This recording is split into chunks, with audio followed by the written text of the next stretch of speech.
कह देते हैं। परेशान तो रहूंगा ना पार्वती, आखिर एक बेटी का बाप जो ठहरा।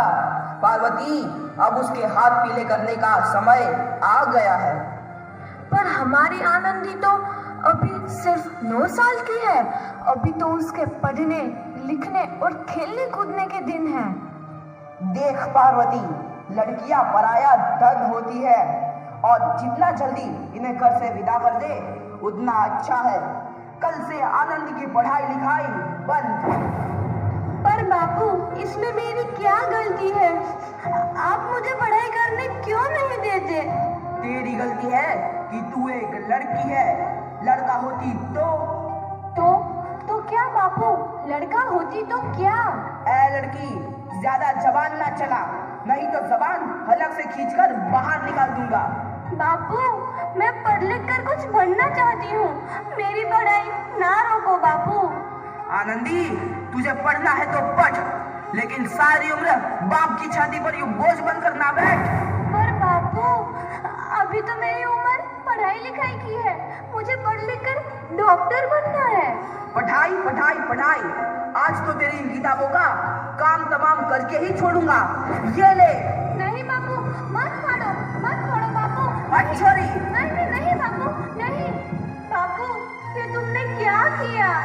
तुमने मेरी इन किताबों को ही नहीं फाड़ा बापू, मेरी किस्मत फाड़ दी, मेरी किस्मत। ये कॉपी किताबें ना सिर्फ छोरों के हाथ में अच्छी लगती है, लड़कियों के हाथ में तो सिर्फ मेहंदी अच्छी लगती है, मेहंदी।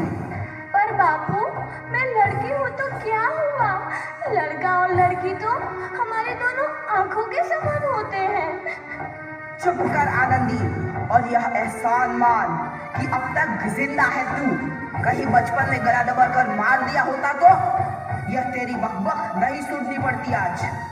पर बापू, मुझे चूल्हा जलाना अच्छा ना लगे है।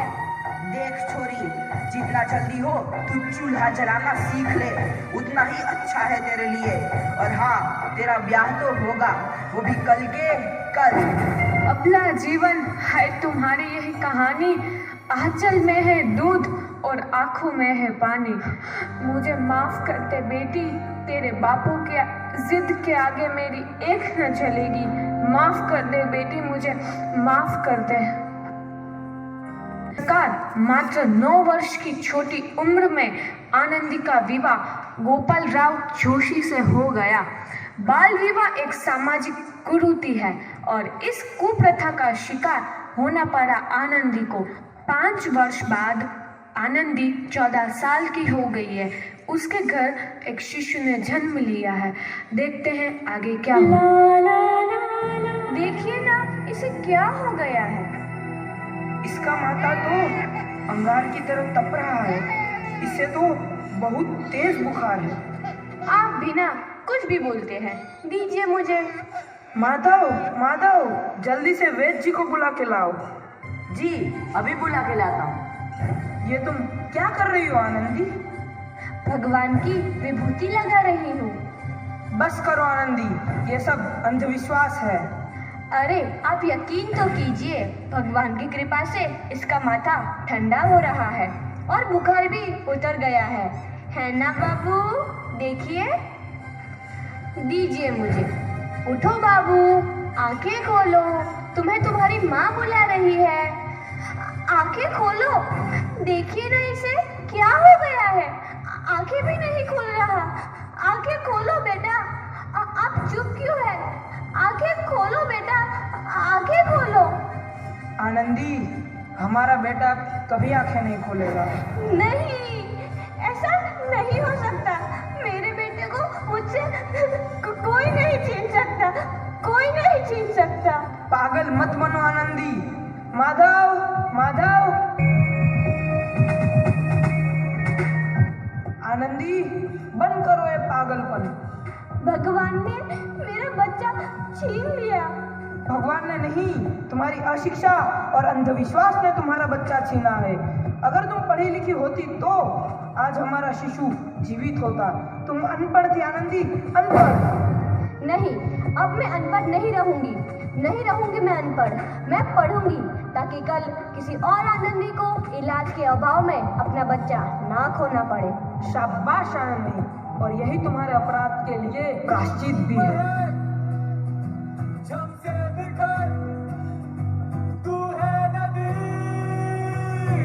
आनंदी, तुम्हारी 12वीं का परिणाम आ गया है।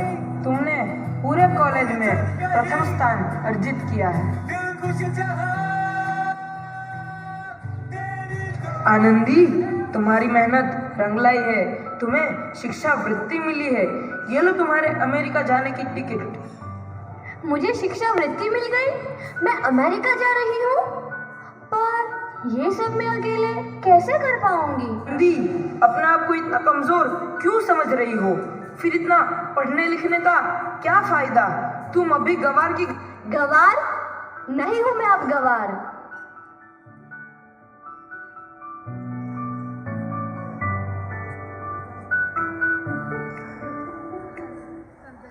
तो इस प्रकार 7 अप्रैल 1883 को आनंदी अमेरिका के पेंसिल्वेनिया के लिए रवाना हुई और 3 साल बाद उन्होंने डॉक्टर ऑफ मेडिसिन की उपाधि प्राप्त कर ली। इधर आनंदी के पिता की तबीयत बहुत खराब है। आगे क्या होता है देखते हैं। अब मेरे जाने का समय आ चुका है। अब मैं नहीं बचूंगा। ऐसा मत बोलो। शहर के सिटी हॉस्पिटल में अमेरिका से डिग्री लेकर कोई बड़ा डॉक्टर आया है। एक बार वहां चलकर दिखा लेते हैं। हाँ, सही बोला भैया, कम से कम दिल को तसल्ली तो मिल जाएगी। हाँ हाँ, चलो चलो जल्दी हॉस्पिटल चलते हैं।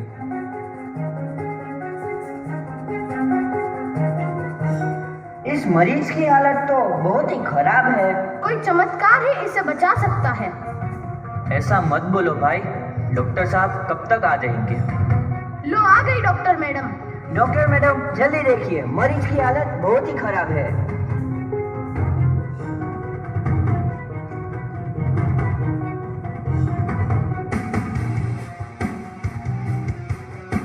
अब आप बिल्कुल ठीक हैं। मौत के मुंह से आपको बचाया है डॉक्टर मैडम ने। डॉक्टर साहब ने मुझे बचा लिया। मुझे मिलना है डॉक्टर साहब से। डॉक्टर साहब नहीं, डॉक्टर मैडम बोलो। डॉक्टर मैडम, उन्होंने ही तुम्हें जीवन दान दिया है। लो आ गई डॉक्टर मैडम, मिल लो उनसे। डॉक्टर मैडम, आपका बहुत बहुत धन्यवाद। आपने मेरी जान बचाई। इसके बदले में मैं गरीब भला आपको क्या दे सकता हूँ? वचन चाहिए मुझे कि कभी ये नहीं कहोगे कि लड़कियां कुछ नहीं कर सकती। वचन? ये कैसा वचन? अरे श्यामलाल, तुमने पहचाना नहीं? तुम्हारी बेटी आनंदी। आनंदी? मेरी बेटी आनंदी डॉक्टर? हाँ बापू, वही आनंदी जिसके लिए बचपन में तूने चूल्हा और दूल्हा के अलावा कुछ नहीं सोचा था। आनंदी, आनंदी मेरी बेटी, मुझे माफ कर दे। मैं तेरा गुनहगार हूँ बेटी। नहीं नहीं बापू, वही आनंदी जिसके हाथ पीले करके तुम उसकी सारी जिंदगी काला कर देना चाहते थे।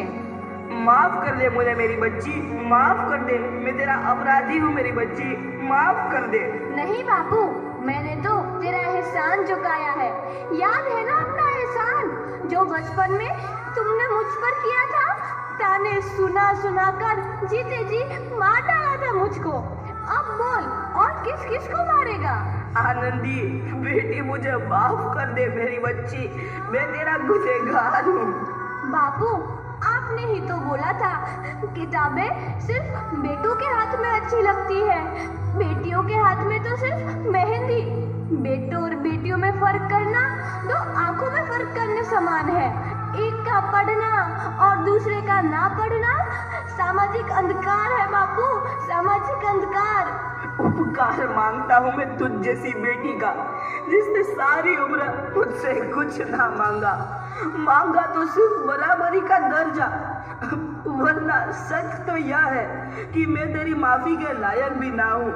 मुझ जैसा बाप तेरी बराबरी कर सके उसके मैं लायक भी ना हूँ मेरी बेटी, मैं लायक भी ना हूँ।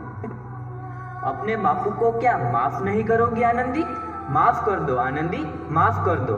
सुबह का भूला यदि शाम को घर लौट आए तो उसे भूला नहीं कहते। बापू।